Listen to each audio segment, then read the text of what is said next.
Hello, everyone.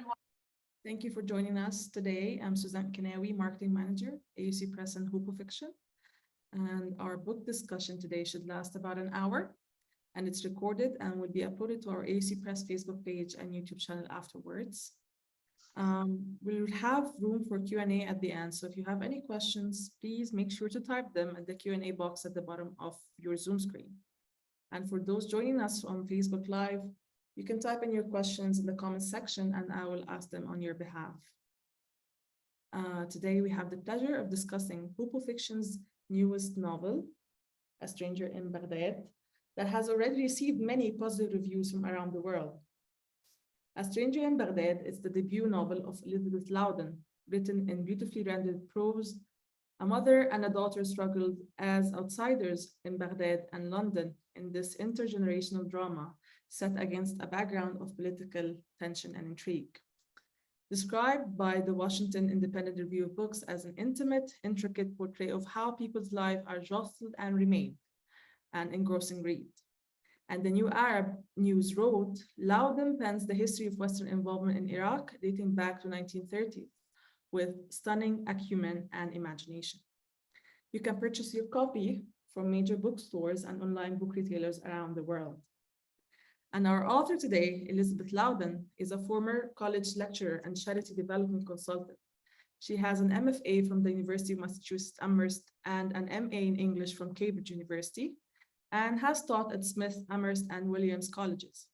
She's published fiction and memoir in the Denver Quarterly, Intro North American Review, and Gettysburg Review, among others, and received the Massachusetts Cultural Council Fellowship.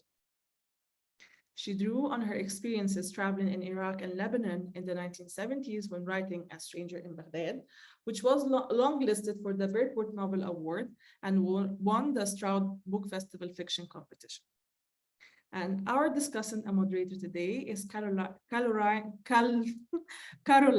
Sanderson, who is a writer and book journalist and associate editor of the Bookseller magazine, for which she has compiled the new titles preview of forthcoming nonfiction since 2000.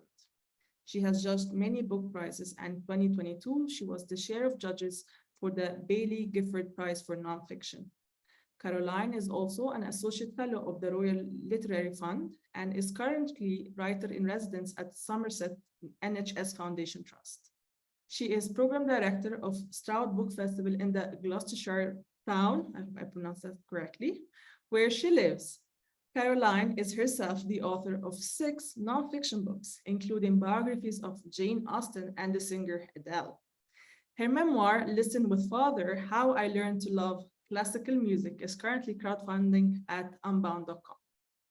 So without further ado, let's embark on this literary journey and discover the world of A Stranger in Baghdad. Over to you, Caroline. Thank you so much, Susan. What a lovely introduction. So hello, everyone from me. Very warm welcome from, yes, I'm in the English Cotswolds, which is very rainy today, not far from Elizabeth, in fact. And I'm really delighted to be doing this in conversation event with Elizabeth about her rich and I think wonderfully immersing debut novel, A Stranger in Baghdad. And as Susan has already alluded to, it's a sweeping, multi-generational and really quite ambitious novel, I think, which marvelously transports us to Iraq from just before the outbreak of World War II to the near present day. And I learned so much about the history and culture of a country that sadly is known to most of us only as a place of conflict. But I think also this feels to me like a very universal novel about relationships and how these shift culturally and through the generations. So Elizabeth, congratulations on A Stranger in Baghdad. You've already had some wonderful reviews. Really marvelous achievement. But before we plunge into talking about the novel itself, could you tell us something about you as a writer, how long you've been writing or have had aspirations to do so? I've been writing since the days of typewriters and Tipex. A very long time indeed, I mean, all my life, really. I got my MFA in the early 1980s, and at the time I just thought I would plow straight through and publish and I was ambitious and fired up because I'd emigrated to America and met lots of other writers and was getting a great taste of freedom and fresh air there. And then life intervened, and I had to work full time and raise a daughter. And so I had a lot of interruptions along the way. And I published some short pieces, some short stories, bit of memoir here and there, and eventually became a professional writer working in not-for-profit development and strategy, and realized that I could make more per day doing that than I could writing fiction. And I had to, quite a bit more. I had to support myself and my daughter. So I sort of stuck that out, but it was very hard to let go of the creative writing. And there were periods in my life when I was getting up at 5 a.m. to write, and periods when I just had lots of rough drafts knocking around. So it was a long journey for me, because I really did have to go out and work. And I think a lot of writers struggle with this. And my biggest physical handicap is that I need at least 8 hours sleep a night. And I'm tremendously envious of people who can work at night and work until 1 a.m. It's completely physically impossible for me. My temperament falls to pieces immediately. So that was actually quite a big obstacle for me. It's just managing my physical energy, and as I fought for writing time. So those were my sort of earlier adult years and midlife years. A lot of struggling to find time to publish bits and pieces. So before I even got to thinking about writing this book, but never being able, once you get the bug, you can't really let go. So No, absolutely. And we might talk a bit later about the opportunity that's sometimes afforded to the writers, shall we say, of a certain age, just being able to carve out a bit more time. Absolutely. So let's talk about the novel, A Stranger in Baghdad. So I think, again, as Susan alluded to, Iraq is a country that you know, or certainly used to know. So tell us about your experiences there when you lived in Iraq, where you were and what you were doing, and then why, so many decades later, it's become, the sort of abiding inspiration for this novel. Yeah, it's interesting. I was very puzzled myself by this question as I wrote the book. Why am I going back to a place I went to when I was 18? And that's how it happened. I was in the Middle East from 18 to 20, and I was in Baghdad at my age when I was 18. And then I went and lived in Beirut also, and spent quite a lot of time with the Al-Medine family, who people will know from Amal Al-Medine, who's now Amal Clooney. So I had a sort of tangential connection with that family and lived with them. But that's another story, not this one. So I was in Baghdad as a guest of the British Embassy because I was friends with the daughter of the first secretary in the embassy. And I had been working actually in what was shortly to become one of the most significant Muslim communities outside of the Muslim world, which is Bradford. I'd been working with street kids in Bradford, and I was waiting to go to university and didn't know what to do. And my friend said, well, why don't you come to Baghdad? We can go to the club and go swimming. And really, it was that special. So I went to get a visa, and I got a visa in August. And the amazing thing about that visa is it was number 2. And it was also the last one, in that they weren't giving anybody a tourist visa from Britain at that time to go to Baghdad. Nobody went there. So I knew it was a bit of an opportunity. I was stepping into the unknown. But it wasn't until I got there that I realized what an extraordinary place I'd landed in, and a place in a state of tremendous political tension and change and growth and internal conflict. And quite quickly, I threw myself into the world of Iraqi friendships. And in this club where we went swimming, there were quite a lot of Iraqi, novel. And the Awiya Club is the Babylon Club in the novel is closely based on the Awiya Club, which Baghdadis will know is the real club. There are a number of private clubs in Baghdad. There's the British Club, there was the Hunt Club, and so forth. But the Awiya was where many expats went. So I was there and I met Anglo-Iraqis, and then I, through those friendships, met other Iraqis and quickly got swept up in a world of students and dissenters and artists who were all living lives of considerable risk at that time because of the politics of the country. And I just was fascinated by this, and I loved how kind they were to me and how welcoming and hospitable, and brought me into their lives. And so the experience was very, very rich and very immersive, and it changed my view of myself as a British citizen and a British woman. It changed my view of geopolitics. I was so naive, and I was really naive throughout my whole time there. It took me many years to process what I had seen, but I immediately began to ask questions and to realize how very sort of one-sided my view of the world had been growing up as a middle-class girl, not far from where we now live, you know, in the middle of England, and going to Cambridge and so forth. And suddenly I saw how many points of view there are in the world, and how many people straddle different cultures, and how many questions there are to be asked. And I think because I was 18, I was like a sponge, and I just soaked it up. I think if I'd gone even at 25, it wouldn't have had the same impact, and I wouldn't have written about it.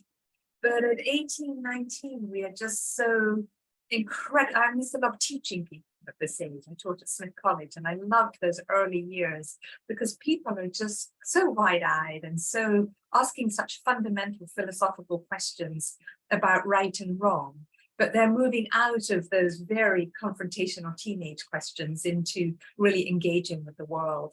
And that was the place I was in when I was in Baghdad, and suddenly running wild with lots of Iraqi students and artists. And yeah, it made such an impression that it just changed me completely. Does that answer your question? Yeah, absolutely. It's such a formative time, isn't it? Yeah. And it is kind of fascinating how, I mean, I'm not nearly so kind of exotic, but I lived in France at a similar age, and it sort of assumes a larger kind of importance in the scope of your life. It's really interesting. So I think France is as different as Baghdad, by the way. It felt like it at the time. Yeah. Yeah. So this, as I said, this is a novel of considerable scale and ambition. It's ambitious in terms of the time period that you've covered, and also the sort of progress of one family through time, and how the relationships change. And you know, it's quite a political novel in terms of tracing, you know, the sort of political affinities and feelings of the characters in the novel in a time of kind of great turbulence. So, I mean, it'd be wonderful to have a reading from you in a minute, perhaps a short reading, just to really set the sort of scene and give us a feel for it. But I wanted to ask you, having set yourself that large canvas, how did you manage that? If you can talk about that in a reasonably concise way. Probably why it took me so long to write the book. I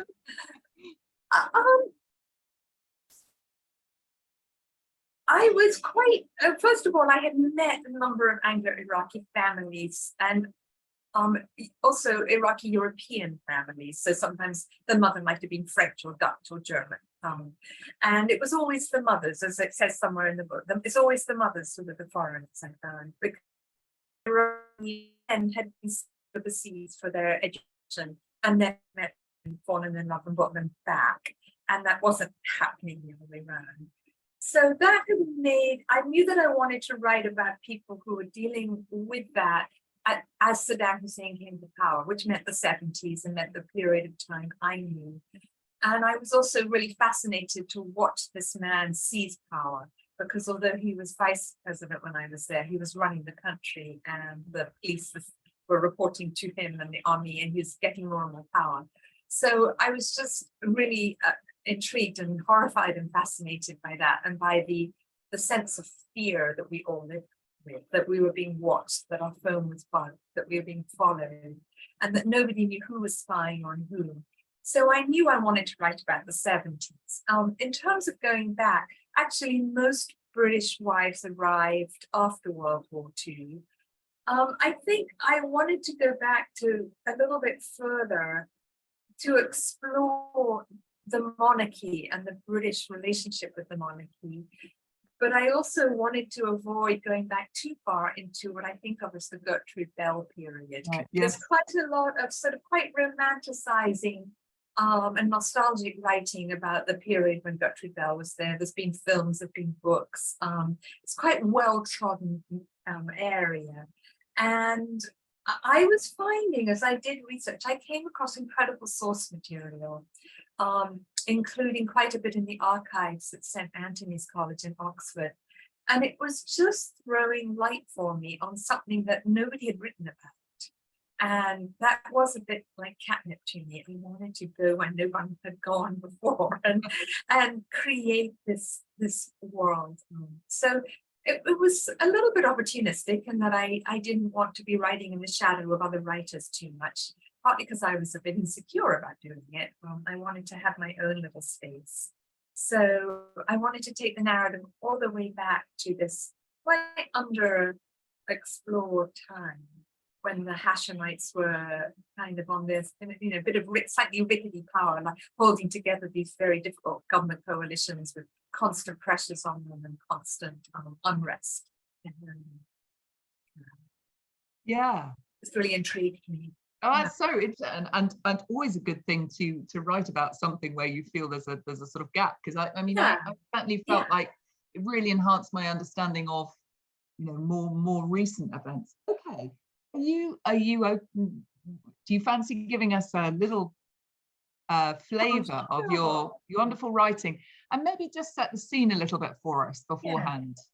Yeah. Well, shall I start with an earlier passage? So when she arrives in Baghdad. Yeah, no, I love that bit. Yeah. Yeah. So I hope that people who are listening, well, I hope they've read the book, of course, but if they haven't, Diane meets her Iraqi husband in London. She's a nurse at Guy's Hospital, and he's been sent for some training there as a doctor. And so they marry.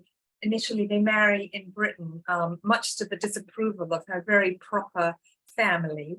But at the same time, her proper family are almost glad to be rid of her because she's quite an exuberant and determined young woman, and so she's off now, and so they've sailed through the Suez Canal. They've gone by boat. It took me a long time to decide how they should get there because there were other ways to get there, but they've sailed to the south of Iraq, to Basra, on a boat on its way to India, and then they've taken a train up to Baghdad, and she's going to meet his family for the first time. So he's already met her family and has conducted himself with dignity and grace under pressure from an English interrogation.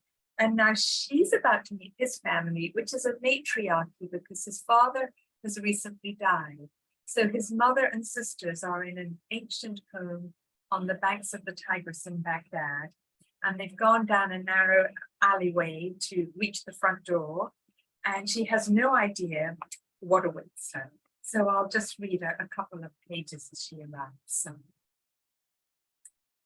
she imagined all kinds of horrors behind the dark doors: broken floorboards, squat toilets, rats. Then Ibrahim stopped at a great carved door pressed into the wall at the end of an alley and tugged at a brass bell pull. And the door was opened almost immediately by a young woman in a stiff black frock. Hannah, who leapt toward her brother, covering his neck with kisses, then patted Diane's cheeks, searching her face as if for flaws before pulling them inside. They entered a dimly lit inner courtyard with burlap sacks leaning against the walls. These, Ibrahim told her, were stuffed with grain and dried fruits, waiting to be collected for zakat, the annual charitable donations. He touched one lightly as he passed, as if it were a child. They followed Hannah up a rickety wooden staircase to an inner balcony, then through a door into a great reception room with full-length windows that looked over the Tigris. It was obvious who Zubaydah was, the plump widow in the middle of the largest sofa in the middle of the room. The young woman sitting next to her was Bushra, her expression less approving than Hannah's. They were all dressed in black from head to toe, and guarded on either side by framed photographs of the deceased family patriarch. Diane could tell that they'd been greedily imagining the worst. Bushra hugged her brother before greeting Diane politely, while Zubaydah looked Diane up and down, taking in the suffragist frock, loose hair, and high heels. Then the moment passed, and the two sisters pretended to fight over who should sit closest to Diane. Layla arrived soon after, vivid in a purple kaftan, her hair swept back from a high forehead. She sat apart and lit a cigarette, exhaling with narrow eyes. She, too, was clearly scrutinizing Diane. Well, thought Diane, it's too much to expect them to melt all at once. I'll stop there for the moment. Happy to read other little extracts. But, Thank you so much. And that gives you, I mean, possibly quite a few of us on this webinar have been in the situation of meeting in-laws for the first time. In-laws. Yeah. But I mean, it's that coupled with the, you know, the entire cultural shift that Diane is experiencing is quite something. And that passage is also a great one to read because it introduces us to the sort of extended family who will form some of the key characters in this novel. So we've already got a question about this, and yes, somebody's commenting so evocative, and I entirely agree. And the whole novel is like that, and it's very transporting. So I wanted to ask this, and somebody else is actually asking this too, about the research that you did in writing this novel. You've mentioned a little bit about some of the archive material that you were able to dive into, but obviously you had that incredibly formative experience in Iraq, so you have something still in your mind about how you felt when you were there and the things that struck you. But nevertheless, it's quite a responsibility and a task to ensure that authenticity in depicting the setting and time period. I'm reading the words of somebody asking the question there. But yes, so I think this was multifaceted, how you went about your research. And one thing I might just add is that because of lockdown, I know that a lot of authors have not been able to conduct their research quite in the way they'd have liked to in terms of traveling, and clearly this is also an option that wasn't open to you. So was that daunting, and how did you tackle that problem? It was extremely daunting, especially because I didn't feel I had any validation as an author to be doing it, because I had no agent, I had no contract, I had no status. So I was doing everything alone and at my own expense. As for lockdown, I was lucky I did all of my research a while ago. And so by the time I got locked down, I had my notebooks. I did two kinds of research, broadly speaking. I did desk research as if I were doing a master's thesis. I did a lot of reading, and I built a library about Baghdad in Iraq. And I had some even privately printed books that were written by people who worked for the royal family or by missionaries who went out to Iraq way back in the 1920s and even 10s. A lot of American missionaries went to Iraq, and there was a very strong American missionary presence, and they were great. They were great accounts, engineers. And I also read some very incredible work by Baghdadi Jews who are now part of the Iraqi Baghdad diaspora. They left, of course, earlier than many later Iraqis who were obliged to leave Iraq. But as many people might know, it's estimated that Baghdad in the 20s was about 1/3 Jewish. Those estimates vary, and it's a difficult one to pin down, but there was a very significant Jewish community who are really, I've really written extraordinary memoirs. So all of that was desk research. Then there were the archives that I went to. St. Anthony's is probably the most significant in this country. And I came back from America to visit it. And then the British Library I joined, and I looked at every map there of Baghdad, which there aren't that many of, but I loved especially the military ones that generals had written on themselves, little notes about where you could get a tank across the Tigris, you know, written by hand by generals, British generals, so, going all the way back to the Ottoman era. So, and then there are archives online, and the University of Texas has a very rich archive. So all of that scholarship was my bedrock, but then I interviewed people, and that is when I really took fire. And I interviewed people who have been imprisoned by Saddam. I interviewed people who've been tortured, which was extremely hard on me emotionally. And I feel emotional even mentioning it. I have tremendous respect now for therapists who work with torture victims. As a consultant in charities, I work with those charities as well, and I know what that takes. I interviewed Iraqi doctors who had worked in the ways that Ibrahim had to in the novel, and I interviewed quite a number of Anglo-Iraqi families. I was introduced to some by I had a couple of guardian angels for this book, and one of them, my real guardian angel, is now in heaven, which was Lamia Gilani Ware, who is an extraordinary archaeologist at the museum in Iraq, and then fell foul of Saddam Hussein and came and worked in the British Museum. She also went to Cambridge, so she was very Anglo-Iraqi in her education.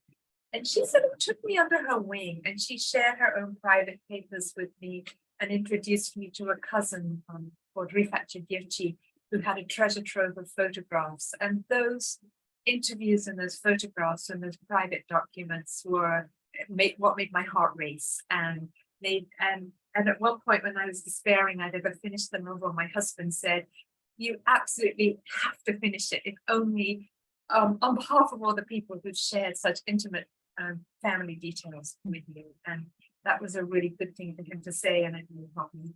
So yeah. It was a very, very diverse and holistic approach to the research.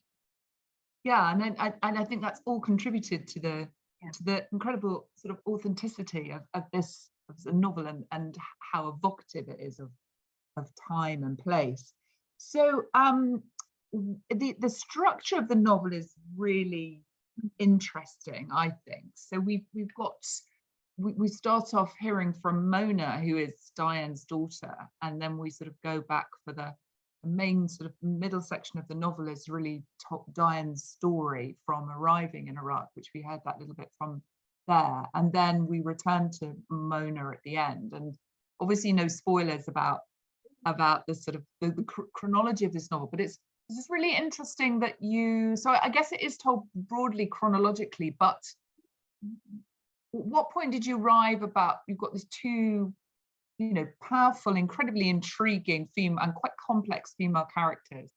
So how did you arrive at this sort of mother and daughter sort of structure, kind of mother and daughter counterpoint, really? Yeah, interestingly, that was the end of a long journey with the characters. I found the minor characters quite easy to create. And the first characters I created in a different version of what I thought might be this novel, quite different, were actually Diane's mother and sister and her family. So Una, Priscilla, get them early on. They were easy, perhaps because they're a little bit close to caricature, I would say myself, of sort of, the slightly snobbish, repressed, upper middle class British family. And then I found the men easier to create. And ever since I started writing fiction, I felt it easier to sometimes write, at least initially, from a male point of view. I'm doing some new work now, and I'm going at it through the men's point of view, not the woman. And I found the woman tricky. And the closer then Lena was quite easy, Ibrahim. And I wrote the novel and I wrote scenes and variants of it from almost every point of view. And I wrote from Duncan's point of view. I wrote from Ibrahim's point of view. I wrote from Ziad's point of view. So I wrote from the men's point of view. And the woman felt a bit slippery to me. And I was a bit tormented by this. And I really dwelt a lot on who Diane was and what did she look like and who was Mona. And I think because for me, as a mother, as a daughter, as a woman, that's where I face my own conflicts and my own blocks, probably the most deeply. And I do feel now that I do know them, and that I hope for my readers, for me, they did come to life. But it took a lot of time and a lot of patience on my part to get there. And I was worried about it. I was very worried whether or not they really walk off the page sufficiently for me. I hope they did, because I felt they did, but I felt that it cost me a lot of just chaining myself at my desk. Yeah. Well, I kind of understand the sort of anguish in a way, because I suppose if you feel that a character is too easy to you know, kind of create. I mean, it's the complexity of real human beings that we're striving for, isn't it? And actually, that's a very hard thing to do on the page, because Diane is, you know, there's I think a sort of mistaken belief, you know, when people sort of say, oh, you have to be rooting for main characters, you have to really like likable characters. yeah, which I, you know, I've never really understood. I guess you have to be invested in them and what happens to them, which is something different. But certainly Diane's complex. I mean, she's a very difficult woman, not always easy to like, but on the other hand, also easy to perhaps, you know, sympathize with, because of all the different things that she's dealing with. And in many ways, her adaptation to a completely different society and culture is admirable, I think. You know, she learns Arabic, she does this to a certain extent, but not entirely. Yeah.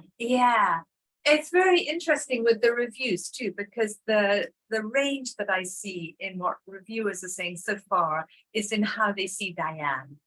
And there's been a very strong range, and it's very marked. So there have been some reviewers who have seen her as just very vain and arrogant and blind. And then there have been, and not only the printed reviews, but reader feedback, and others who see her as almost a victim herself and the person who sacrificed the most.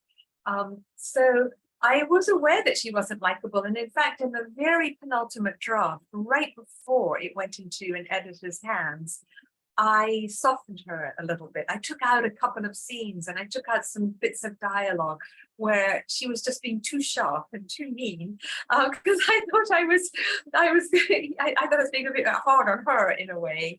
But she is a complex character. On the other hand, I feel like I know a lot of women like that. I'm quite a critical person, unfortunately, of myself and of others. And sometimes even with friends who are very dear to me, I'll be, you know, I love them so much and I worry for them. But then at other times, they'll suddenly annoy me.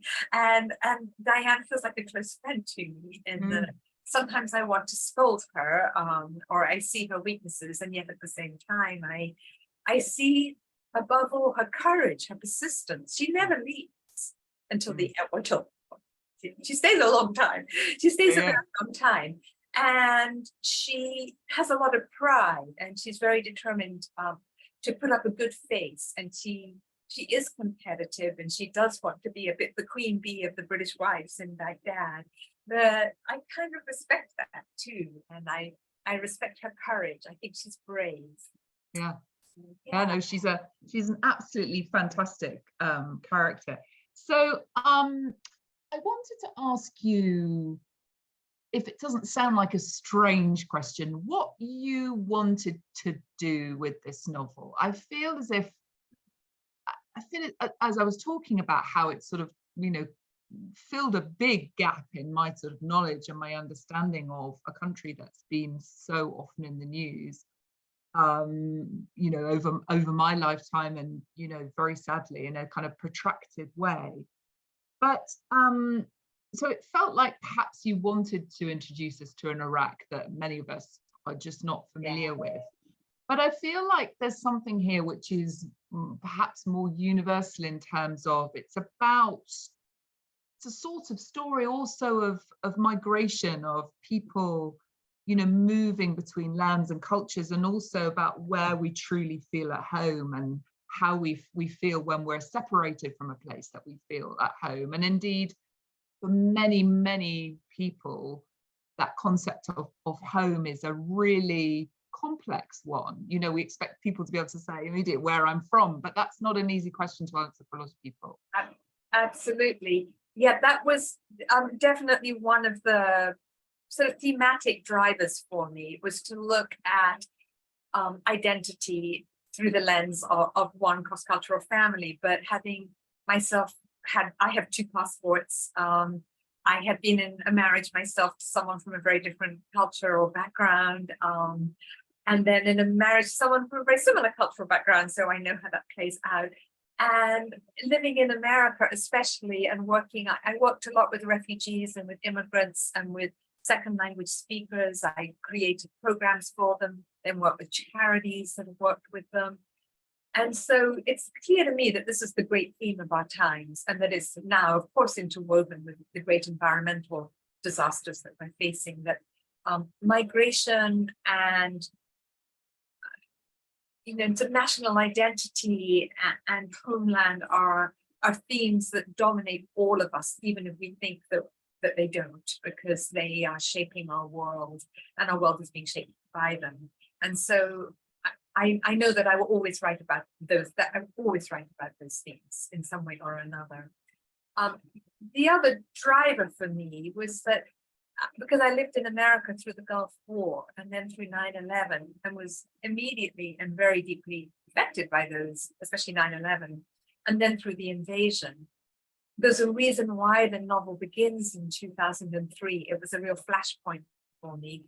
It was the first time that I saw Americans around me, and then back here in Britain, I mean the British too, were really rising up in protest against the narrative we've been asked to accept about the Middle East, especially after 9/11, that we were being given this narrative that it was, that it was a narrative that justified war, a militaristic narrative.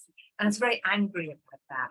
I was very angry about the stereotypes and about the ignorance, and I was living that myself because I was surrounded by people, not my friends so much, but others who were naive at best and bigoted at worst, and having to navigate through those questions and responses. And I was carrying in my heart my own memories of Baghdad.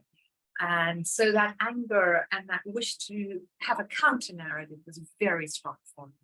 I knew it wasn't for me to set any records straight. I'm not the person to do that, and perhaps no one person could do it.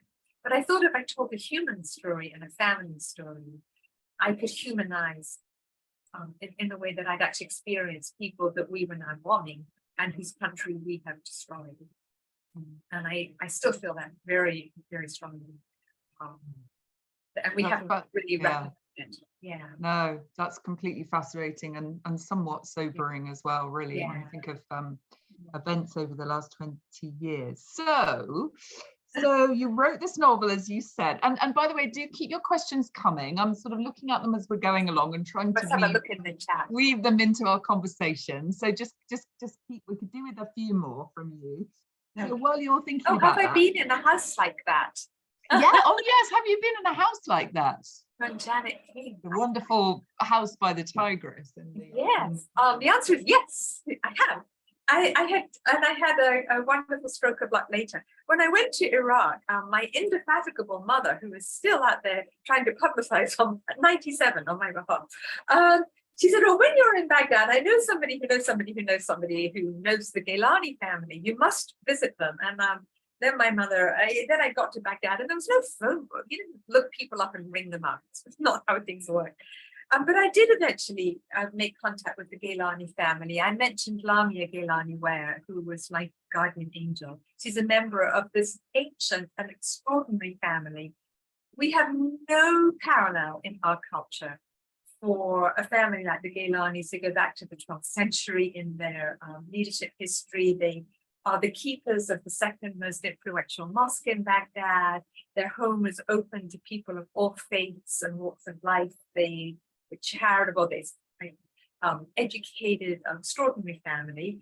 And they had this gorgeous old house on the banks of the Tigris, so that I went there for only once or twice to meet with them, but couldn't forget it. And then I looked at a lot of photographs while writing the book, and then Lamia took me, as I mentioned, to meet her cousin, Rifat Chahirchi, the architect. And he'd lived in a house that was next door to a house built for the king, for Faisal. He was very elderly, he's since passed away, but he did me a floor plan of his house in my notebook. I have the notebook on the desk somewhere with Rifat's scribbled floor plan, which is a really precious document, and reminded me of how you came in the door and went upstairs. And it was very, very moving. You know, he was living in a flat in Richmond on Thames in London, and in his 90s, and his hand was a bit shaky, and he drew me this floor plan. So yeah. That kind of magical moment was worth centuries of research. Yeah, that's wonderful, and those really telling details against this, as I say, quite big canvas. So yeah. so effective. So you wrote this novel, as you said, with no sort of agent or idea of what would happen next. So when you'd finished it, what did happen next? Well, I sent it to Hoopoe. I had been stalking Hoopoe for a while, actually. Well, first I sent it to a bunch of agents who, some of them were extremely kind, and a couple actually said they'd take it, but then things happened. One left her agency and stopped being an agent, and one retired. And then others were kind but didn't take it, or they weren't kind and didn't take it. So I was a little sad. There was one other press which has since folded called Banapal in London, and Saki Books. The Banapal is a journal. Saki Books has folded, and I had actually sent it to them a few years ago, and they loved it. But Naima Tullah, who was then the director, who since passed away, said he thought it should be non-fiction, and I think he thought it was a memoir, the version he saw, and so I sort of went back to the drawing board, and then things happened there. And then I found Hoopoe, and I really wanted it so much. I had my heart so set on it. And so I finally felt it was ready to go. And then they wrote back and said, well, our lists are full and we don't have any more room. And I think I pestered them a bit. Somebody was on maternity leave, and I was in contact with somebody else and said, well, if you could just publish it in 5 years' time. I don't mind waiting, hope I'm still alive. And so they sent it to an external reader who gave it a very positive review. And that was a pre-edited version. It still had some edits to go through, as it turned out.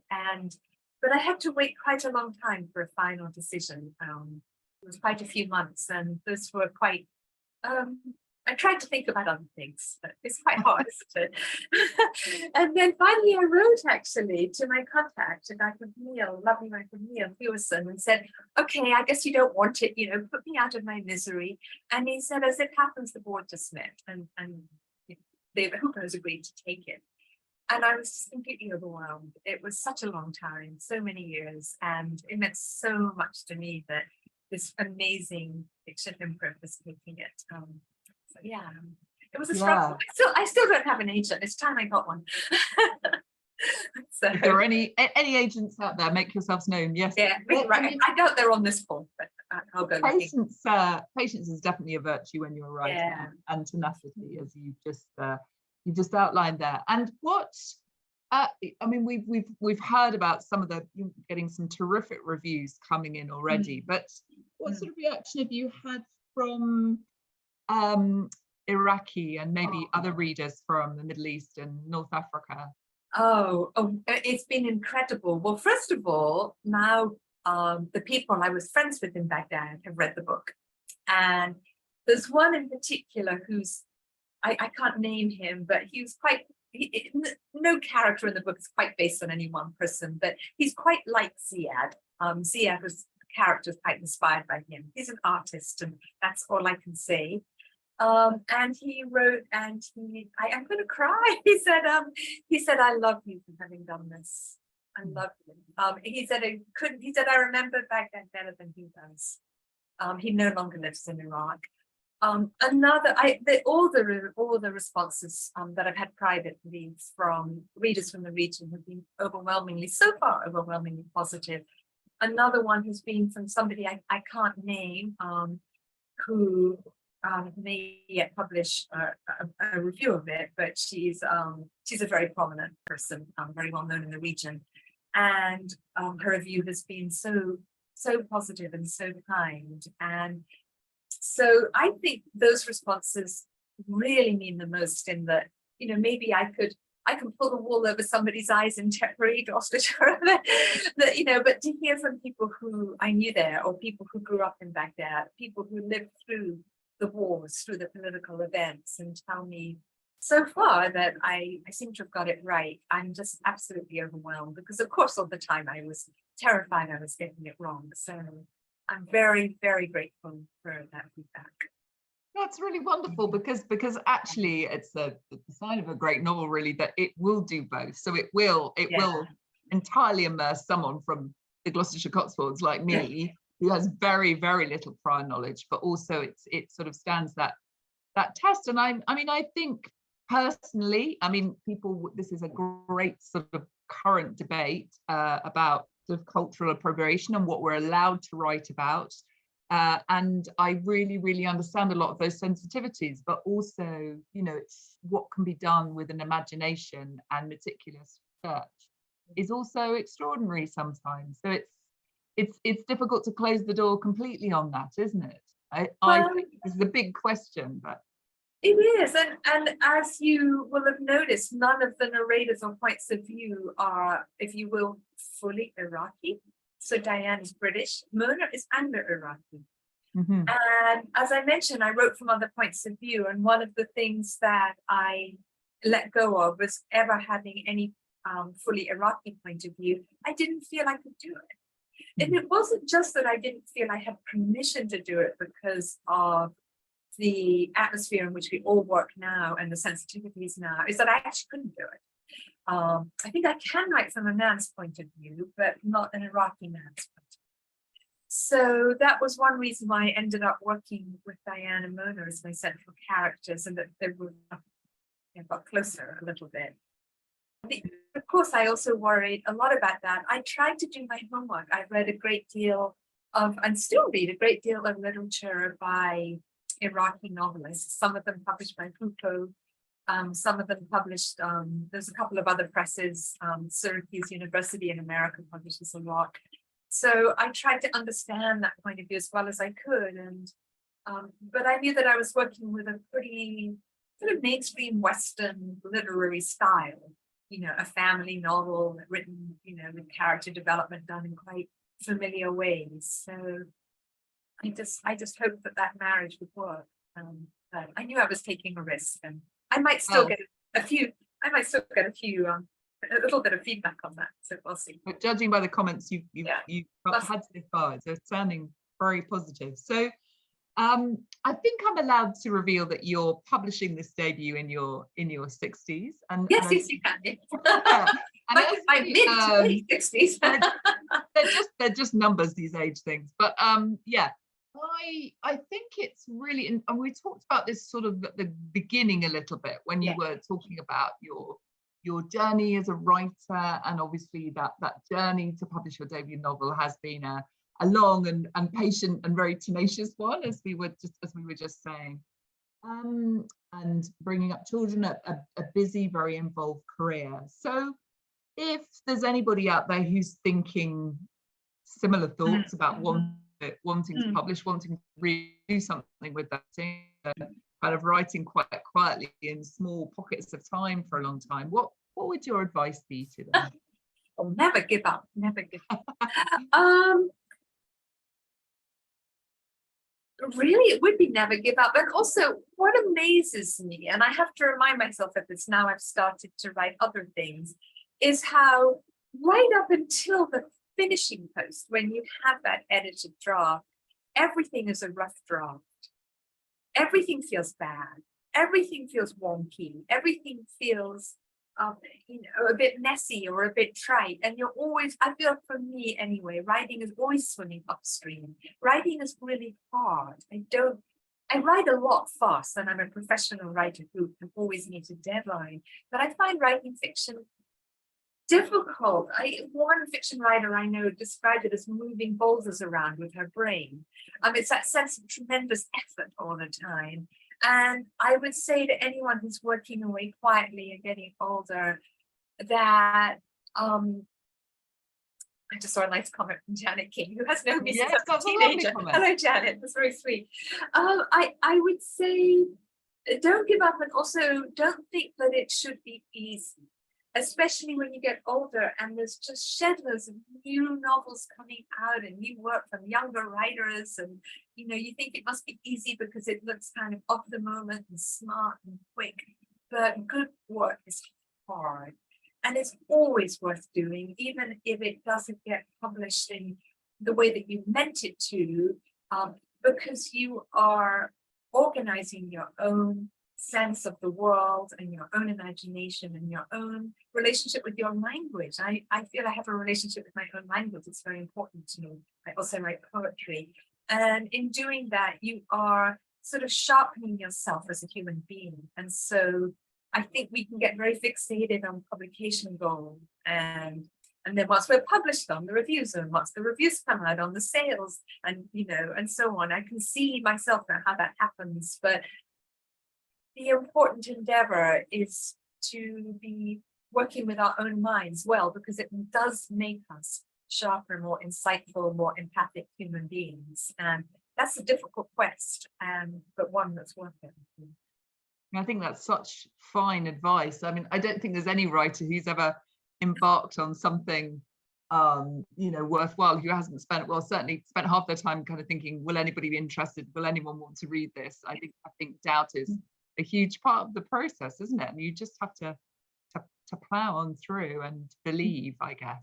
Yeah, and I'm not quite sure how I did it, because I wasn't in writers groups, and I didn't have people reading much as I went along, and my husband only read it a couple of weeks ago. So I'm not quite sure how I got there. It was I have to say, it was a bit depressing. But then my advice to writers would be, if you find it a bit depressing, a bit sad, a bit lonely, I think that's normal. Yeah. And I think that's the price that we pay. And so reward yourself with lots of treats, get a dog, go out with your friends, and having to work is a real blessing, actually. And even in the last year, I did volunteer teaching. I've been teaching Ukrainian refugees, unpaid, but it's really helped me to be engaged with the world. And I think that's, having a job can be a blessing as well as taking the time. Yeah. Especially if it involves that sort of active empathy by the sounds of it. Yes, I think stamina is definitely underrated as a skill for writing. So I can see that somebody, I'm just reading that lovely comment. Yes, nothing, it's tour de force, there's nothing first novel about it. So, and this was going to be sort of, I guess, one of my final questions. Have you, but I'm going to read it out in the words of Maha Gawash. Hello. Have you started a new novel? Will it be set in the Middle East? I wish it was going to be set in the Middle East or in Baghdad. Well, for one thing, then I could ask Hoopoe again. It won't be set in the Middle East, but place is very important to me, and that's something place is a character for me, and houses are characters too. I will be writing about places that I love, and I had this extraordinary 25 years in Massachusetts. The next novel won't, I don't think, be set entirely in Massachusetts, but it will at its heart be set there. So it will also be about the cross-cultural families, the impact of migration, and the impact of a fractured childhood and fractured relationships with parents. That much I know. I seem to have the characters jostling around, so and I have an outline of a plot and of a crisis. My goal is to make it happen over as short a time period as possible with flashbacks, but just a few weeks in one summer would be good. So I don't want it to ever have the word saga attached to it. So we'll see how I get on. We'll see. Well, it's been so fascinating to talk to you and hearing about what went into writing this, as I said, incredibly immersive novel. Some of you have read it by the sound of it. But if you haven't, I really urge you to do so. What do you think you've perhaps mentioned some of them there, but what do you think will be the preoccupations that will always run through your work, Elizabeth? I'm sorry, can you ask that again? What do you think are the preoccupations that will always run through your work, Elizabeth, whatever it is you're writing? I think mothers and daughters, definitely. Again, as I say, I've got a mother, I've got a daughter, about whom I will say no more here. Both of them are strong characters in my life. And I think the effort that we make to forge our identity independent of cultural oppression.